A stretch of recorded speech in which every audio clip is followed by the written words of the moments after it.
nom del grup parlamentari del Partit Popular de Catalunya té la paraula l'excel·lentíssim senyor Rafael Luna.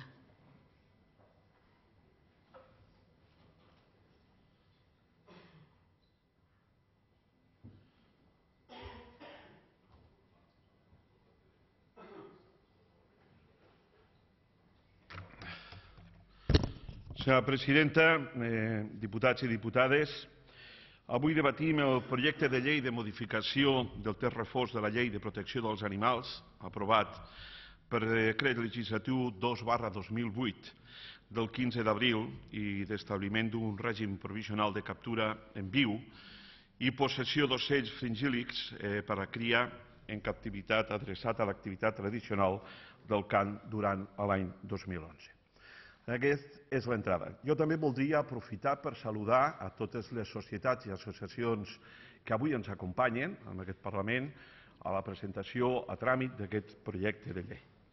Vagi per davant que el nostre grup parlamentari és partidari de totes aquelles costums i tradicions ocellaires que formen part de la nostra cultura i que la seva activitat de caça o de captura se faci de forma selectiva i tradicional, com és el cas que avui ens ocupa, però també sense oblidar, i més tard faré una especial menció, a la caça centenària del tord, més coneguda com la caça de la barraca, i que fins ara nosaltres han tingut i continuen tenint un interès. I també va per vostè, senyor conseller, que es realitzarà a les Terres de l'Ebre i que compleix també amb els requisits tradicionals i selectius.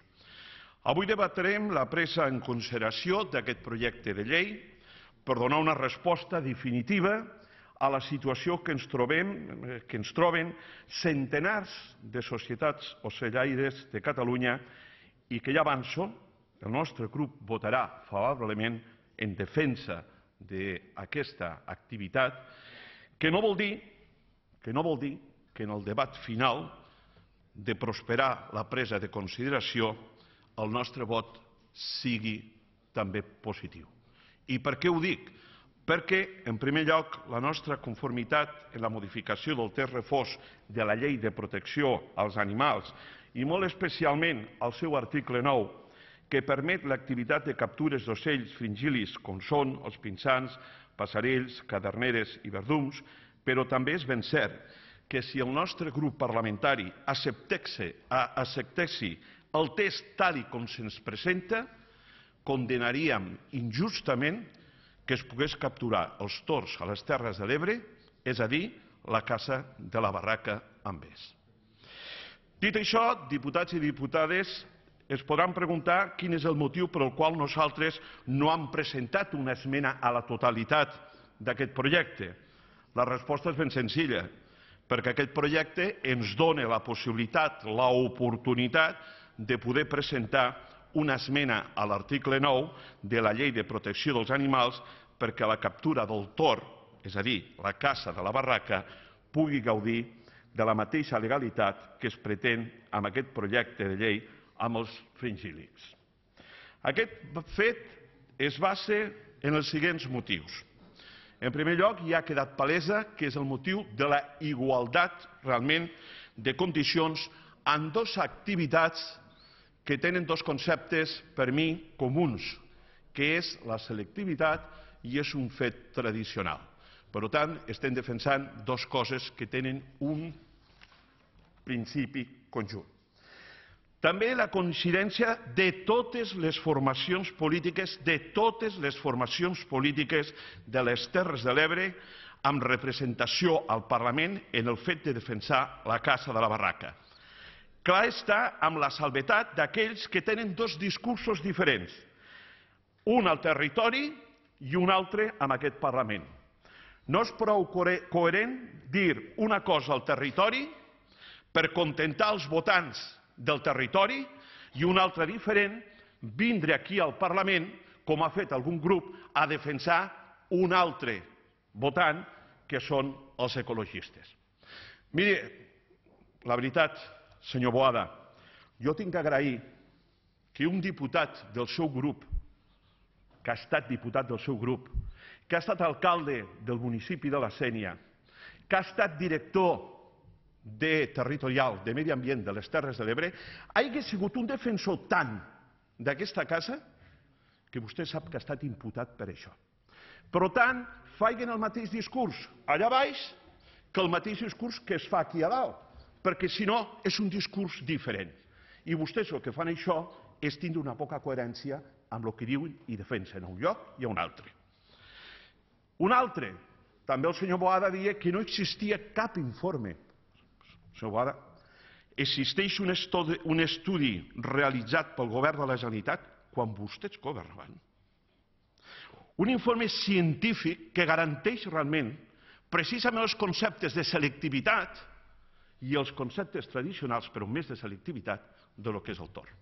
Sap què va passar amb aquest informe? Que quan nosaltres, el conseller, el senyor Pelegrí, li van demanar aquest informe perquè el fessin córrer, no el va trobar, perquè possiblement vostès se van espavilar molt a amagar-lo perquè no era favorable que a vostès les agradava.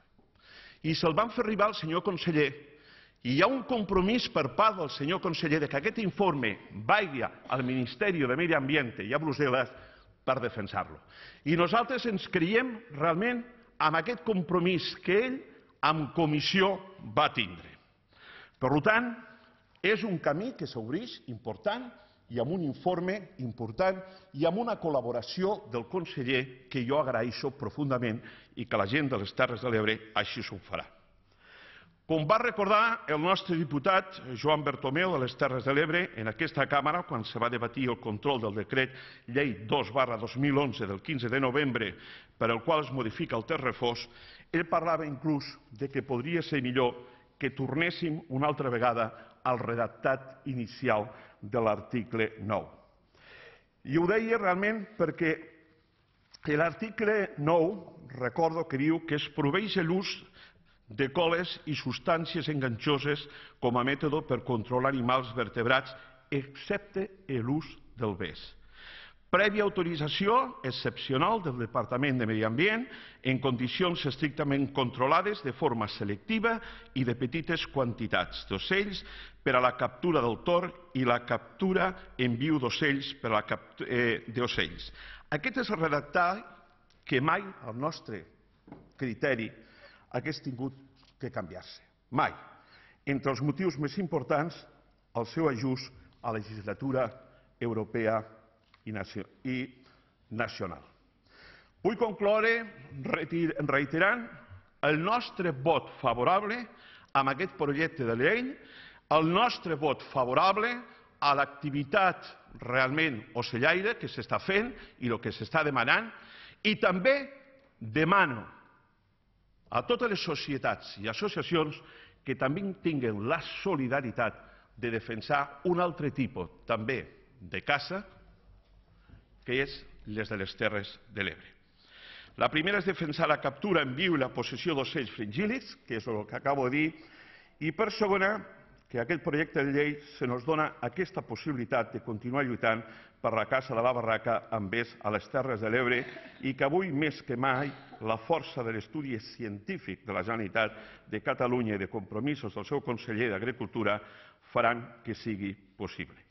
Per tant, felicitem que això tiri endavant, pugui debatir-se en aquest Parlament i també dir una cosa molt important, i és que les Terres de l'Ebre també existeixen, per molt a prop que estiguen de Terol. Moltes gràcies.